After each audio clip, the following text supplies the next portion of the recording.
January 1965. A military truck rolls across the Kazakh steppe carrying deadly cargo, a nuclear bomb 3 feet wide and 10 feet tall. After months of preparation, they lower it 584 feet underground and begin the countdown. 5, 4, 3, 2, 1. At 5:59 a.m., the bomb explodes with 170 kilotons of force, 8 times more powerful than Hiroshima. In seconds, a searing gas cloud forms, climbing 15,050 feet high. The blast hurls 3 million tons of soil skyward, creating a crater 1,410 feet across and 328 feet deep. This wasn't an act of war. This was Project Chagan, the Soviet Union's attempt to create a lake using nuclear weapons, and it became one of the most radioactive places on Earth. The explosion was part of the Nuclear Explosions for the National Economy program, launched after Stalin's 1950 decree to explore peaceful atomic energy. The slogan, "Peaceful atom in every home." Soviet scientists believed nuclear explosions could solve Central Asia's water crisis. The plan was brilliant in its simplicity. Detonate bombs to create instant reservoirs, then fill them with spring runoff. They envisioned 40 artificial ponds across Kazakhstan with a combined 37 billion gallons of water. The location wasn't random. They chose the dry Chagan Riverbed, 80 miles from the nearest town, planning to divert the river into their new crater lake. 50 days after detonation, work began. With spring floods approaching, teams raced to dig a canal connecting the crater to the Chagan River. When they blasted the final barrier, water rushed in at 528,000 gallons per minute. The crater filled faster than expected. Within 3 days, 792 million gallons. A few days later, 2 billion gallons. A nearby reservoir added another 3 billion gallons. Project leader Ivan Turin marveled, "I've never seen such a beautiful sight from a nuclear blast before." The Soviets declared victory. They'd created Lake Chagan with clear, transparent water. Soviet officials claimed radiation levels were safe after 50 days. To prove it, 70-year-old Minister Efim Slavsky went swimming in the radioactive lake. He lived to 93, which officials used as proof of safety.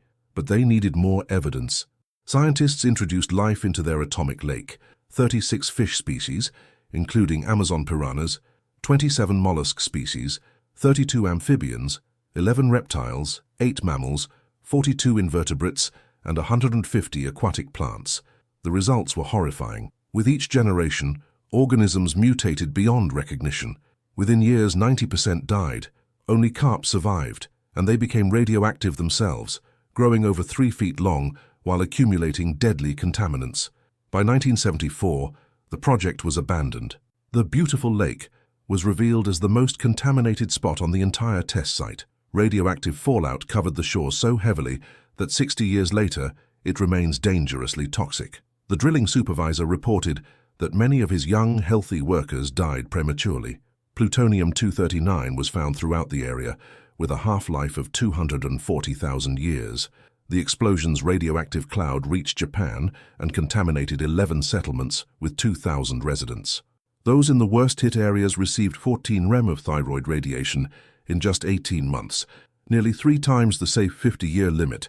Project Chagan was just the beginning. From 1971-1988, the USSR conducted 124 peaceful nuclear explosions across the country. The goals were ambitious: extracting oil, mining minerals, creating reservoirs, moving earth. Some succeeded. Northwest of Lake Miu, nuclear explosions doubled oil extraction. When the well ran dry 15 years later, they simply detonated another bomb and kept drilling. The US had a similar program from 1957-1973, conducting 27 peaceful nuclear explosions, likely with even worse radioactive emissions than Soviet tests. Lake Chagan still exists, officially listed among Kazakhstan's most nuclear-contaminated areas. The water contains radiation levels 100 times higher than safe drinking standards. Locals call it atom coal, atomic lake. Despite warnings, people still fish the radioactive carp and eat them. The surrounding soil dump zone extends 2 to 3 miles in every radius, creating a significant potential source of secondary environmental pollution affecting water, vegetation, and air quality. The Chagan River, now diverted around the crater, serves as the region's primary livestock water source. This creates a deadly chain reaction: contaminated water, contaminated animals, contaminated meat, contaminated humans. The Soviets wanted to bring life-giving water to transform dry land. Instead, they created its opposite, a dead zone that will remain toxic for hundreds of thousands of years. Grass now grows around the lake's edges, but the area remains largely desolate. The beautiful atomic lake stands as a monument to humanity's dangerous optimism about nuclear technology. Project Chagan perfectly encapsulates the 1960s nuclear mindset. If atomic bombs could end wars, surely they could also solve engineering problems. The reality proved far more complex and deadly. Today, as nations again consider nuclear solutions to various challenges, Lake Chagan serves as a crucial reminder.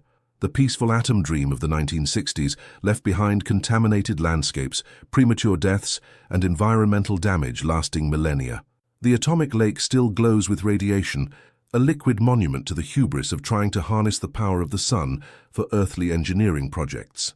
Some innovations come with costs too high to pay and consequences too long to comprehend. In the end, the USSR's attempt to create instant lakes with nuclear weapons succeeded beyond their wildest dreams. They just never imagined those dreams would become radioactive nightmares.